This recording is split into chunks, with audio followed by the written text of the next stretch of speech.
नमस्कार दोस्तों, आप देख रहे हैं हमारा यूट्यूब चैनल जिसमें हम आपको साइकोलॉजी की अगली क्लास लेकर आए हैं। पिछली क्लास में हमने साइकोलॉजी के बारे में नॉर्मल जानकारी प्राप्त की थी। अब हम इसमें अगली क्लास में पढ़ेंगे मनोविज्ञान का इतिहास।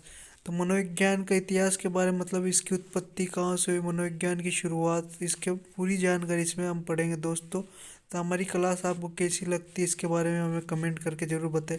इसमें क्या सुधार करना है, क्या परिवर्तन करना है, इसके बारे में आप हमें ज़रूर बताएं। तो दोस्तों, मनोविज्ञान का इतिहास। मनोविज्ञान की उत्पत्ति जो यूनान देश है उसमें शास्त्र विषय के अंतर्गत अरस्तु के समय में 384 से 322 ईस्वी पूर्व ग्रीक भाषा के दो शब्दों से हुई थी। साइकी प्लस लोगस से मिलकर हुई थी। मतलब मनोविज्ञान की सर्वप्रथम उत्पत्ति कहाँ हुई थी दोस्तों? यूनान देश में। और किस विषय से हुई थी? दर्शन शास्त्र विषय से। और किसके समय में हुई थी दोस्तों? अरस्तु के समय में। और कब हुई थी ये समय? कौन सा? 324 322। और ग्रीक भाषा के कितने शब्दों से मिलकर हुई? दो शब्दों। वो शब्द कौन कौन से? साइकी प्लस लोगस से मिलकर हुई थी। तो इसमें आपको ध्यान रखना है दोस्तों कि उत्पत्ति कब हुई थी इसकी। मनोविज्ञान की सर्वप्रथम उत्पत्ति हुई थी यूनान देश में। और कौन से विषय से?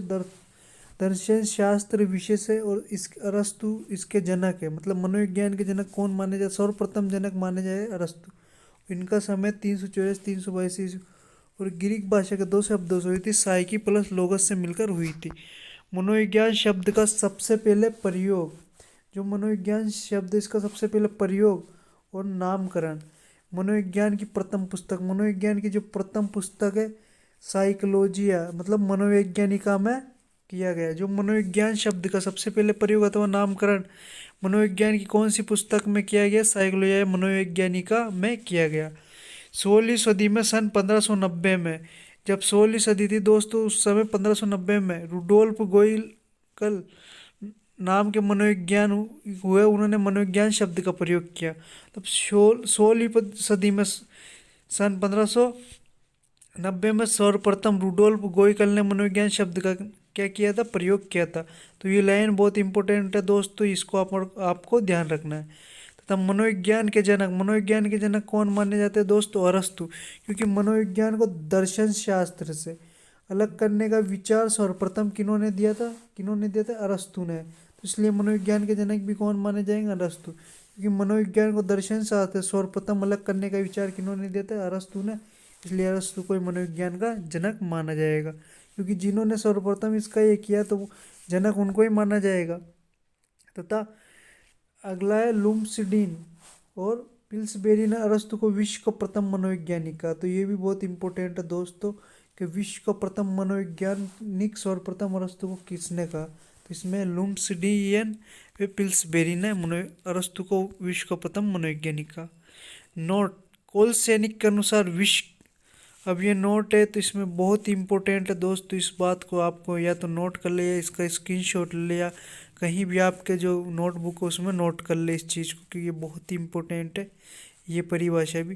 कोलसैनिक के अनुसार विश्व के प्रथम मनोवैज्ञानिक कौन है? प्लेटो।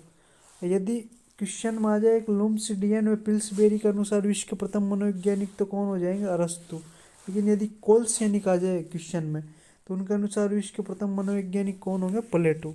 तो अर्थात मनोविज्ञान की शुरुआत किससे हुई? प्लेटो से हुई। मनोविज्ञान को दर्शन शास्त्र से अलग करने का कार्य 1850 में जर्मनी में किन्होंने किया था? विलियम वुंट व फ्रेशनर ने। तो मनोविज्ञान जो विषय है अब उसको दर्शन शास्त्र से अलग करने का काम किन्होंने किया था? 1850 में जर्मनी में विलियम वुंट व फ्रेशनर ने।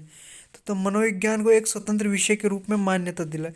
तो मनोविज्ञान को एक स्वतंत्र विषय के रूप में मान्यता कब प्राप्त हुई? 1850 में। अगर क्वेश्चन आ जाए मनोविज्ञान को एक स्वतंत्र विषय के रूप में मान्यता किसने दिलाई, तो इसमें विलियम वुंट और फ्रेशनर दोनों हो। और कब दिलाई? 1850 में।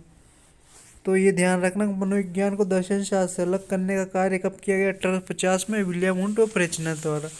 विलियम वुंट को मनोविज्ञान का उपजनक कहा जाता है। जो विलियम वुंट है इनको मनोविज्ञान का उपजनक भी क्या कहा जाता है? क्या कहा जाता है इनको? मनोविज्ञान का उपजनक। तथा मनोविज्ञान की प्रथम प्रयोगशाला की स्थापना 1879 में जर्मनी के लिप्जिंग नगर में कोल मार्क्स विश्वविद्यालय में विलियम वुंट ने की थी। अगर क्वेश्चन आए दोस्त तो ये भी बहुत इंपॉर्टेंट लाइन कि मनोविज्ञान की प्रथम प्रयोगशाला की स्थापना किसने की थी, तो किसने की थी, ये की थी विलियम वुड ने, तथा कौन से सन में किया, 1879 में। और ये पूछ लिया जाएगा कौन से नगर में या कहाँ, तो लिप्जिंग नगर में हुई थी। और कहाँ हुई थी ये, कोल कोल मार्क्स विश्वविद्यालय में।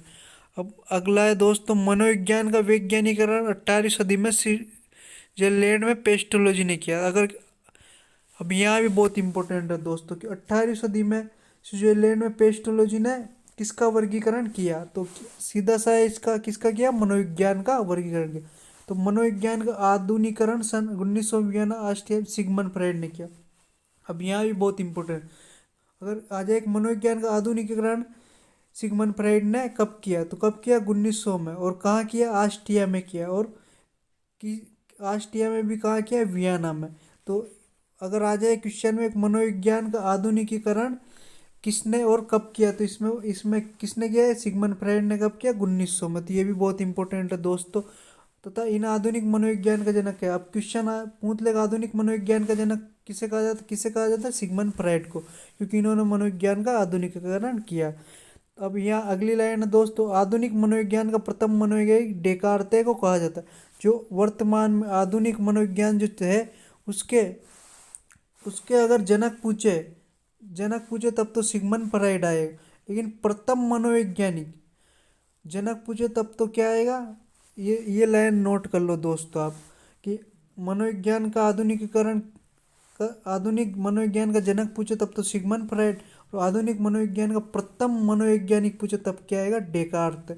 ये दोनों लाइन है दोस्तों, आप नोट कर ले अपनी नोटबुक में नोट, और इसमें लगा दे दोस्तों 3 स्टार, क्योंकि यहाँ से क्वेश्चन बनने के बहुत इस चांस है। तो दोस्तों ये हमारी क्लास कैसी लगी हमें कमेंट करके ज़रूर बताया। रोज़ हम आपको ऐसे ही अगली क्लास पढ़ाएंगे, तो रोज़ ये एक क्लास लाएंगे। अगर आपको हमारी क्लास अच्छी लग रही तो हमें कमेंट बॉक्स में ज़रूर बताएं, तथा हमारे चैनल को दोस्त लाइक और सब्सक्राइब जरूर करें। हम मनोविज्ञान की आपकी पूरी साइकोलॉजी कंप्लीट करवाएंगे, जो कि रीट के सिलेबस का आधार पर होगी। इसमें रीट के सिलेबस से बिल्कुल बाहर, इससे आप सीटेट या रीट किसी भी की तैयारी कर सकते हो। पूरी साइकोलॉजी कंप्लीट करें। उस साइकोलॉजी की क्लास के बाद धीरे धीरे हम टेस्ट सीरीज चलाएंगे, जिससे आप हर सब्जेक्ट की टेस्ट सीरीज अटेंड कर सकते हो। तो हम आपको बहुत ही शानदार और बहुत ही अच्छे नोट्स उपलब्ध कराएंगे, तथा बहुत ही शानदार क्लास देंगे।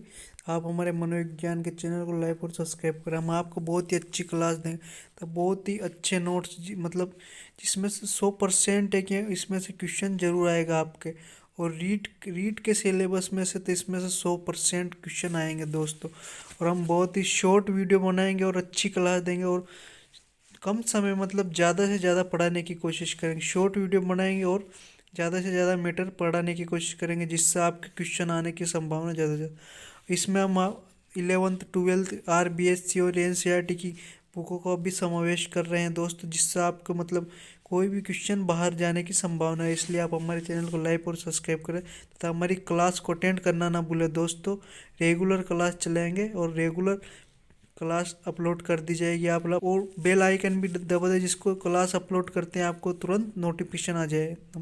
धन्यवाद साथियों।